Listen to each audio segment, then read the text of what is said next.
time to have a fashion fight.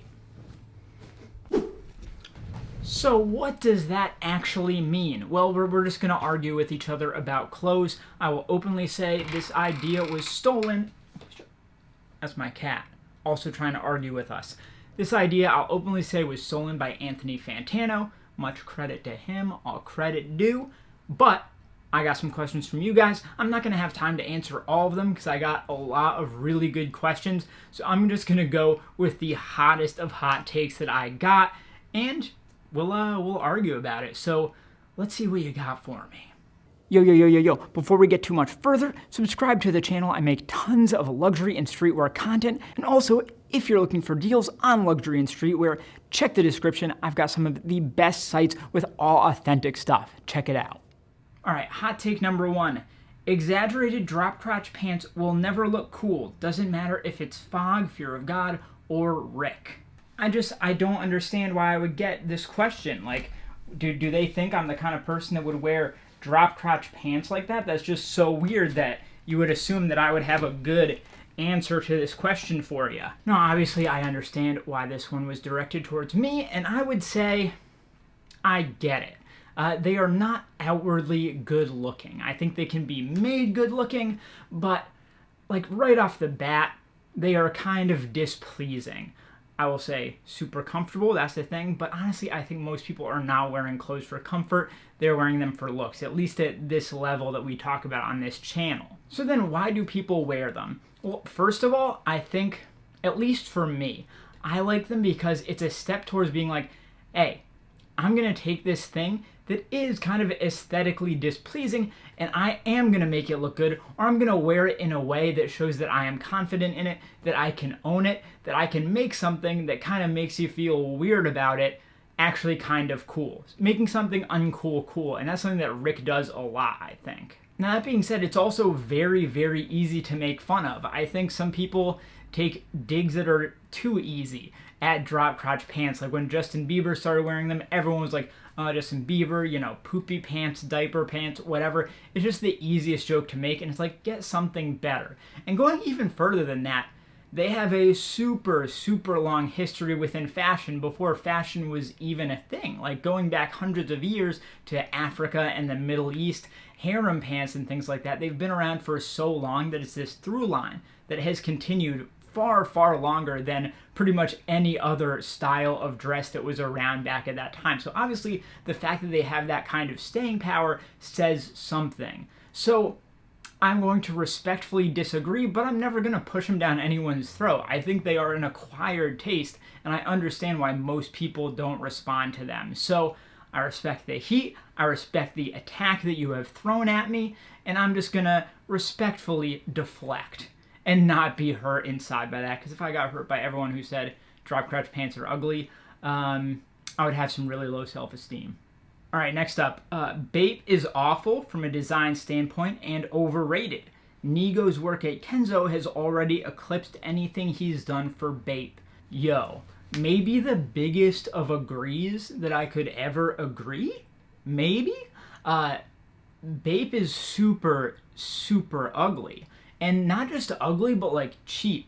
You look at other stuff that was coming up in a similar time frame. I know there's slight differences in things, but you look at like the Fubus and Rockawares of the world, the stuff that was kind of playing in a similar lane. You look at that now, and it's so dated. And most Bape stuff is really the same, just heavily branded, kind of like what used to be called urban wear, even though that's a really, really gross term. It just has these associations, these visual associations that now, with a modern eye, look really rough and really ugly. And if the brand said anything other than Bape on it, I don't think we as a fashion streetwear community would accept it as something that is like cool to wear or whatever. But that being said, at Nigo, he's kind of like a trailblazer style icon, and he kind of leads the way for a lot of people and influences people who actually, I think, do more for fashion than he does. I'm going to throw a hot take on top of your hot take and say that Human Made really isn't all that good either. If you go on the site, look at the vast majority of what they put out, it's very standard. I do like the aesthetic more, the cartoony, fun, playful, childlike attitude. I respond to that much more than like the Bape head or like the Shark zip up GIMP hoodies or whatever. Those are all pretty rough, but even human made, it's not exciting to me. But as you have noted, when he gets a bit of a budget to play with and he's tasked with doing something of a higher caliber, he does tend to step up to the occasion. So you look at the work that he did with Virgil Abloh at Louis Vuitton, that human made LV stuff is absolutely sick. Like, that is gangbusters, really interesting fashion right there. And as you noted, looking at what he's doing with Kenzo already, Kid Cudi at the Met Gala, that look was absolutely fantastic, like vampire cloak with the poppies on the inside. And if you want to take a little step further back to show that he has had taste all along, look at some of the earlier stuff he did for Mr. Bathing Ape, which was like the tailoring line that Bape was doing. So clearly he has design, but just some of his more like street tendencies don't work for me, and I guess they don't work for you either. So I think a lot of people will be upset about that take, but I am with you. Next up, Balenciaga is the most overhyped, overrated company in recent memory. They thrive off hype, weird marketing campaigns, overly dramatic shows, and campaigns and mystery. They try to make you think way too deeply about clothes that really aren't that deep, and are constantly taking spotlight away from their clothes by focusing so much on the brand's image. I don't understand at all why these are the takes that you guys are sending me. It just makes no sense. I don't get it at all. Okay, so the Balenciaga question. I kind of agree with you, but on the other hand, really, really don't. I feel like some people, they only spend their time looking at Instagram and not necessarily at the collections that these brands actually put out, because I feel like a lot of opinions are really coming from the marketing side and not from the actual clothing side. And that's not an insult at all. You see what you see. People probably spend way more time looking at Instagram than they do at runway collections, but the Instagram is the marketing. It's such a skewed image of what the brand is actually producing, and even more so like influencers or YouTubers or whatever the case may be, what they're showing is also very far from what the bulk of what the brand is producing is. Because yeah, just like the all black, super oversized stuff, super logo stuff, super monogram stuff, whatever, it's not that exciting. But then you look at what Demna has done. He owns this strong shoulder silhouette, and some people think that's a small thing, but to me, I think it's massive. It's kind of changed the landscape of modern fashion. You look at people like Prada now is doing this, Rick Owens is doing this, and you could say they had their own elements of it before or whatever, but when you look at it, you really do say like, oh, that's some Demna stuff right there, some Demna influence stuff. You also think about what he's done for sizing within fashion, just like bringing in oversized silhouettes. Things were so skinny before. And even going back to Vetements, he's also brought into Balenciaga the idea of kind of anti-fashion as well, which I feel like before him was a much more Japanese idea. You'd see it in Comme des Garçons sometimes, stuff like that, but within the West, in Europe, US, was not so much of a thing. So yeah, the metaverse stuff is really, really cringe. And a lot of the marketing campaigns don't make much sense to me, and some of like the homeless chic, they just released these new destroyed sneakers for $2,000 that look like they're out of a dumpster, kind of insulting even sometimes. I get it, but when you get down to the actual design, the tailoring, stuff like that, the materials, it's really, really good clothing, at least when you know what to look for. So you guys know my take on Balenciaga. You know I'm a huge fan, so I'm going to have to disagree on this hottest of hot takes. All right, shoes are the least important part of an outfit. Least is a real strong word here. Maybe some hyperbole to make your hot take even hotter, but there's no way you believe that. I do agree it's not the most important, unless you're wearing like an all neutral kind of fit, like you're wearing a hoodie kind of like this, maybe even without the logo, and some cream pants, then a really poppy, colorful pair of shoes probably would be the most important element there. But assuming you're not doing that, like I would say the outerwear is the most important piece, and then pants, because those are the two most outwardly visible. They're just taking up the most surface area of your body. And then I would say shoes.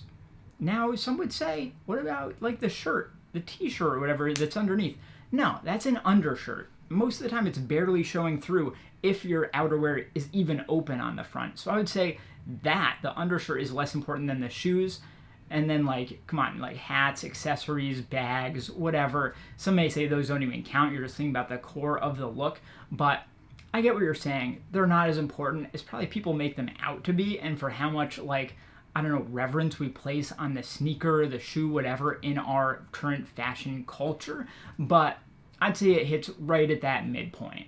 Fashion gatekeeping is lame, but people who intentionally buy reps should be kept out.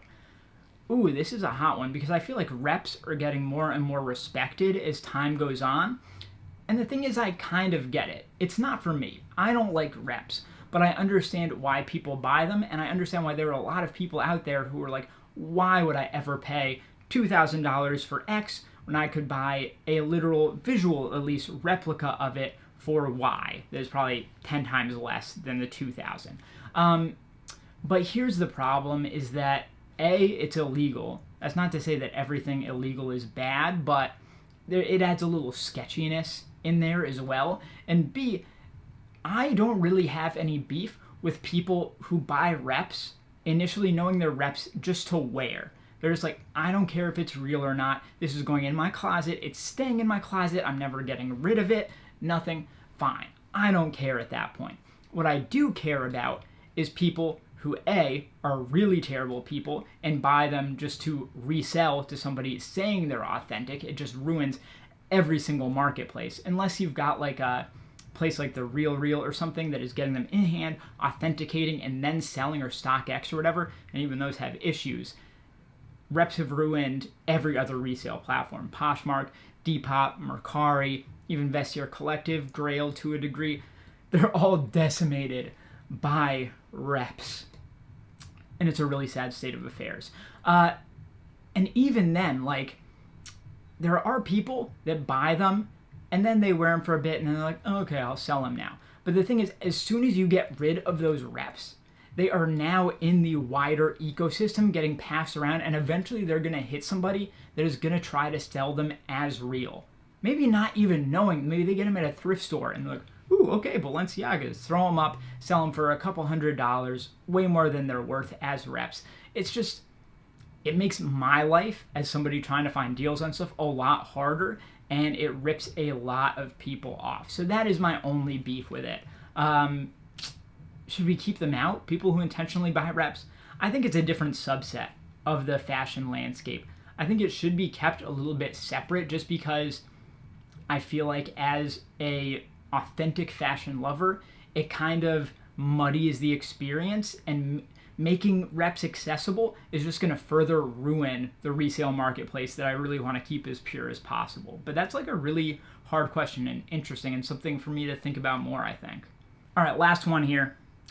The more shoes or clothing you have, the less valuable it becomes to you. This one's a dagger in my heart.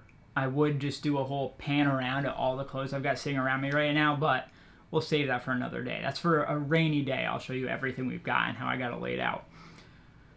Ooh, this is a hard one. On the one hand, yes, of course it is. If you have $10, each dollar is incredibly important to you. If you have $1 billion, each dollar is almost meaningless to you. It's just like a mental thing. Of course, the more you have of something, the less each individual thing is going to be worth to you. So, of course, in that sense, I agree with you. On the other, though, I do think, I'm going to come at this from another angle. When you have a ton of stuff that you really like, you just don't get to wear it that often. Like, I've got stuff that I love that I only get to throw on every few months because I'm rotating. I'm not trying to wear the same thing all the time. But it almost makes that one thing more special. I'll throw it on, I'll go out, and people will be like, yo, that is sick. Where'd you get that? When did you get that? Because they haven't seen it before, because I'm not wearing it like all the time. So in that way, I'm continually getting these little like dopamine rushes of people noticing the new stuff, even if it's not new to me. Because I have so much stuff, it is new to them, and I'm continuously getting the kind of reactions that I'm looking for, the positive reception that I'm looking for. Not that, outward reception is everything. It shouldn't be to your self-importance, your self-worth, but there is a little value there that somewhat makes up for the loss you have by just having so much. But of course, mentally, I mostly agree with you. But yeah, it kind of takes a dagger to the heart of our materialistic, capitalistic culture, doesn't it? Food for thought. All right, those are our hot takes. Thank you guys so much for sending them in. Again, I'm so sorry that I couldn't get to everything. There were too many, and they were all really good, so I'm sorry. I'm sure we'll do this again. I hope we do this again. And whenever we do, I hope you will send another hot take in, or even the same one, because there were some really good ones I couldn't get to.